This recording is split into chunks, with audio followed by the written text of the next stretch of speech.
আমি জুট প্রোডাক্টের কাজ করি, এমব্রয়ডারি সহ। আমি প্রথম যখন শহরে এসেছিলাম, আমি চিনতাম না, পড়াশোনা ছিলাম, ইন্টারে পড়তাম, যেহেতু আমাকে বাসায় থাকতে হয়, প্রতিদিন ঘুম থেকে উঠে সবকিছু নিজেকেই করতে হয়।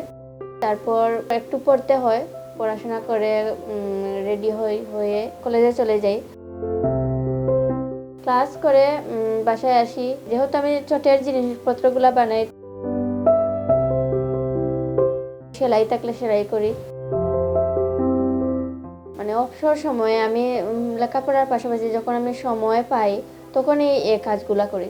আমি ছোটোবেলা থেকে আমার এই কাজের প্রতি খুব আগ্রহ ছিল। আমি নিজে নিজে অনেক কিছু তৈরি করতাম, ঘর সাজানোর জিনিস, কলমদানি, তারপরে ওয়ালমেট, তারপর বিভিন্ন ধরনের দেওয়ালে টাঙানোর জন্য ফুল। তো আমার একজন আত্মীয়, আমার মাসি আর কি, উনি আমাকে এই মহিলা অধিদপ্তরের কথা বলেছিলেন। পড়াশোনার পাশাপাশি আমি মহিলা অধিদপ্তরে কোনো কিছু একটা শিখতে পারি, ওখানে বিভিন্ন ধরনের কিছু শেখায়। তো আমি ওখানে অ্যাপ্লাই করেছিলাম। প্রথমবার অ্যাপ্লাই করেছি, হয় নাই। তো সেকেন্ড বার দিয়েছি, তো হয়েছে। আমি ওখানে জুট প্রোডাক্টের কাজে মানে চান্স পেয়েছি।